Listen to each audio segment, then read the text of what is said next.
All right, welcome, ladies and gentlemen, to an exciting day, the first e-learning day of this academic school year 2020 to 2021. That's right, this is not a flex day. This is not a day at home thanks to COVID.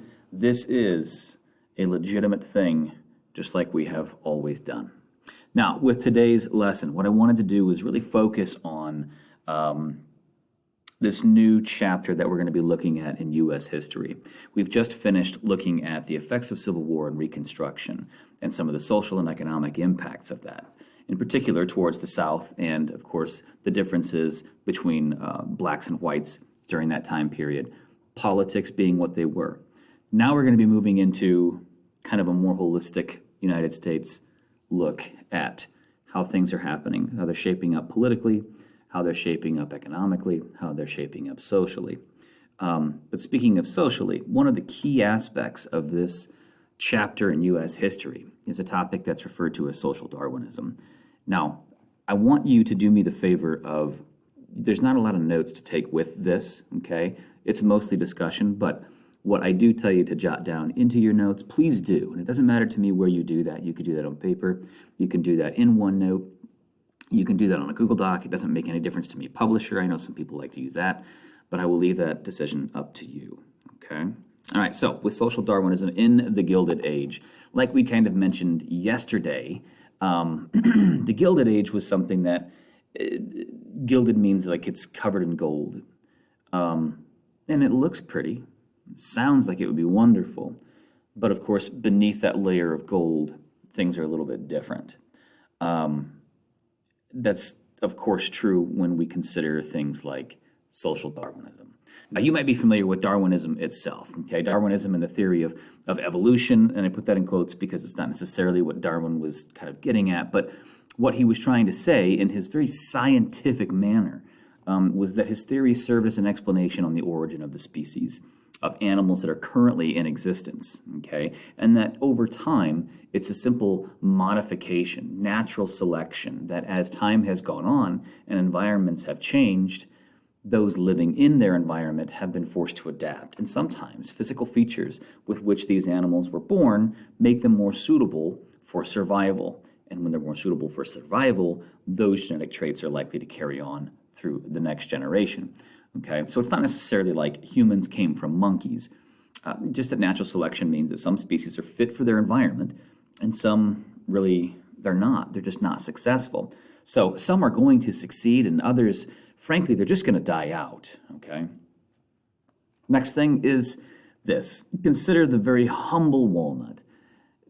It's a delicious treat if you like walnuts, I guess. I'm not really a big fan, but anyways, they're very nutritious. They have a lot of good natural oils in them. They're high in calories, which if you are trying to survive is a very important feature. And they're a wonderful thing. You just have to be able to crack the shell. That's a difficult thing. Now, we as human beings, we have tool construction, and so we can crack that shell. That's nothing to us. But in the animal kingdom, you don't have the ability to make tools. You have to have the tools that were given to you at birth in order to eat what's inside of there. Now, I like to pretend that there's this magical island somewhere.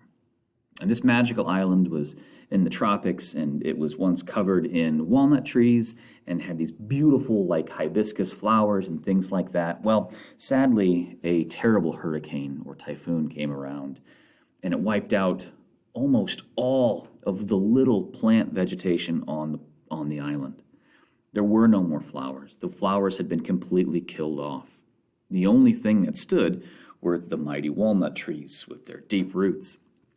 Now, the species of birds that were on the island at the time, they had a variety of things to eat, but after this terrible storm, the only thing that had remained were walnuts. Now, for the birds that remained on the island, that means that there was only one form of sustenance left for them. Now, competition for this notwithstanding, I mean, they're not going to have a war between the birds to see who can get there. They don't need to do that. Darwinism tells us that one of these animals has the tools to crack the nut and get to the survival the food that exists inside, and the other one does not. Now, if we look at the two inhabitants of this island, I think it's pretty clear which one of these individuals was able to survive and which one of them was not able to survive.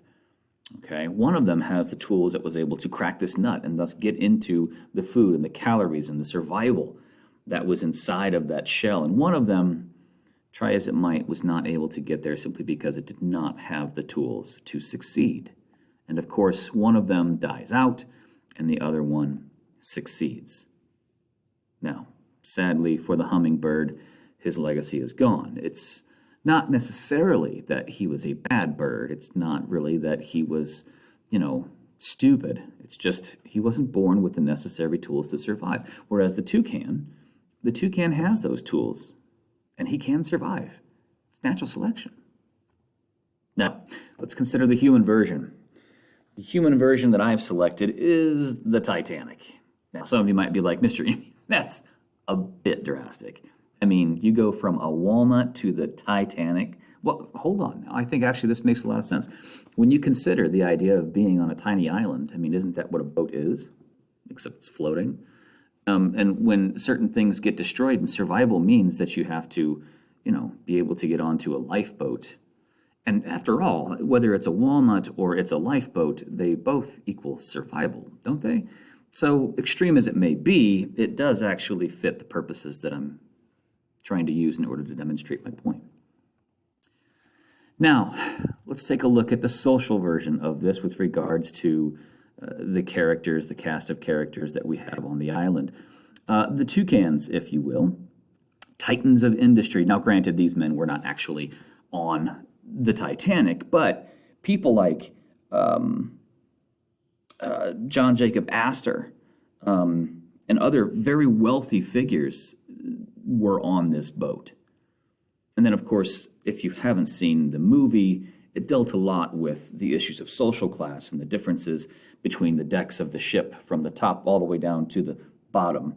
And, of course, we see then that there were other people on this ship, the hummingbirds, if you will. They would be the immigrant class, the lower class.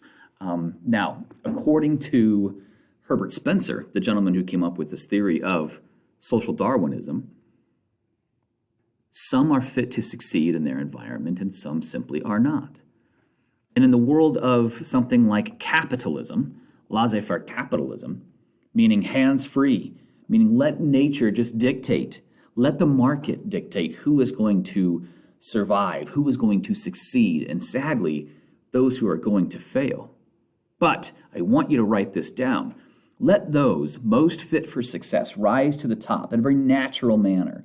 We have to be able to satisfy the natural order. So those that were born with a greater mental capacity for understanding markets and capitalism, let them rise to the top. If they have an understanding of how to make a steel mill profitable, then let them go with that. If they can, let them hire some of these hummingbirds, protect them under their wings. And of course, in doing so, make themselves wealthier and wealthier and wealthier. These robber barons is what they were often referred to as in this time period. Some of the world's richest men. They were meant to be. They were simply meant to be so rich by virtue of their talents, their gifts, their desire, their drive to succeed and continue. Those things that they were born with, just like the toucan with his big beak, those enabled them to have not scientific success as much as social success and economic success, but it's the same sort of idea.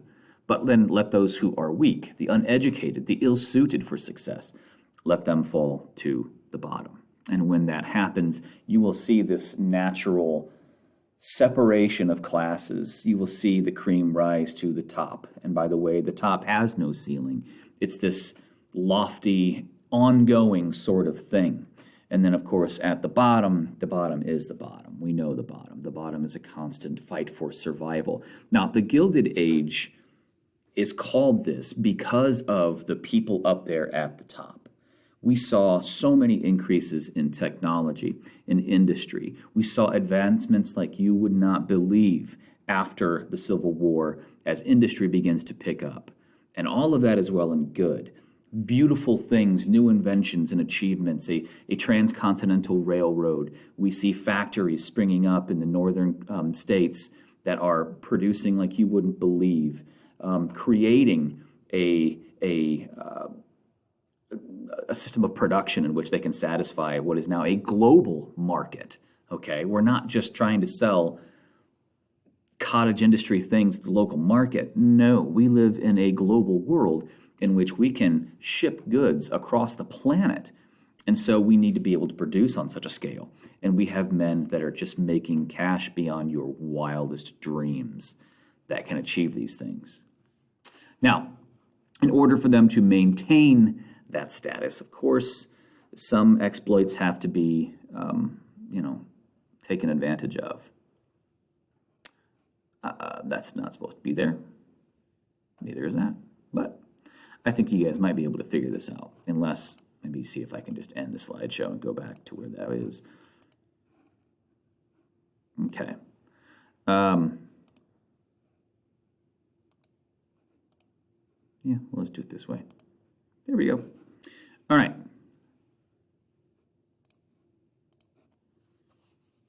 Now, this is kind of an example yet again, if we look at the way things go, the class system of the natural world with regards to natural selection. We have down there at the bottom, we have the vegetation. Vegetation, of course, is the most populous, and they are sort of the foundation of animal society. And then, of course, we have the animals here, illustrated as giraffes, but of course, many, many herbivorous animals that survive on the consumption of what you see down there at the base. And then, of course, you see at the top, we have the king of the jungle, the one who is in charge. Okay. Now, what the king of the jungle doesn't understand is that although he doesn't even eat the food that's at the bottom, his survival is, of course, dependent upon that, because if the base goes away, his food source goes away, and then he goes away.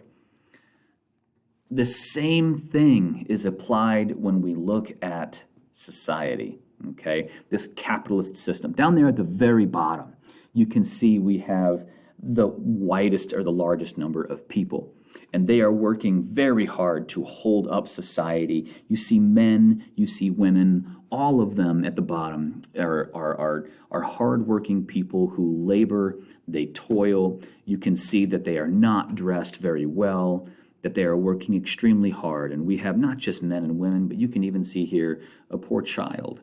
This poor child, just like we saw yesterday when we were looking at that photo of a young girl working inside of a textile mill, holding up with a shovel because she can't reach, she's too small.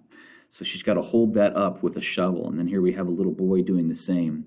Here we have over here a man with a shovel, and indicating, of course, he's a manual laborer. But then what they're holding up is right up here. Now, these would be your toucans, so to speak. The toucans that are up here, they are enjoying life, and they are basically surviving off of the fruits of the labor of the people down there.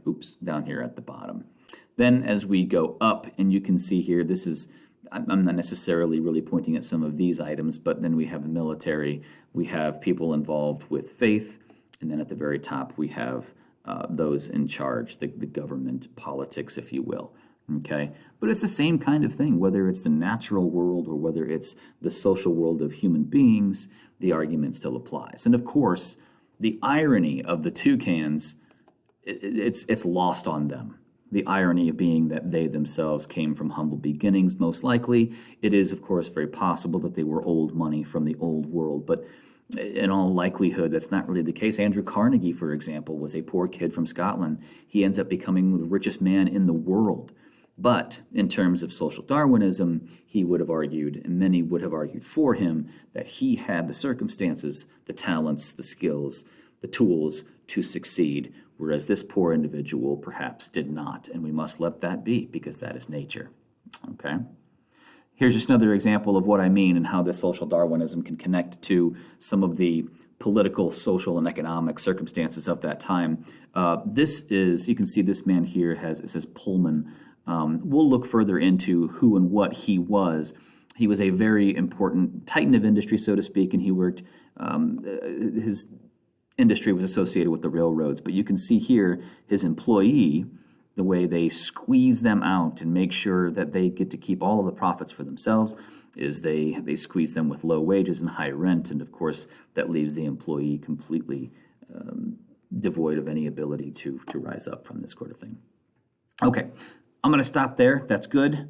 There was one slide of things for you guys to write down. There's one more video, though, that you guys are going to have to do, and be right back with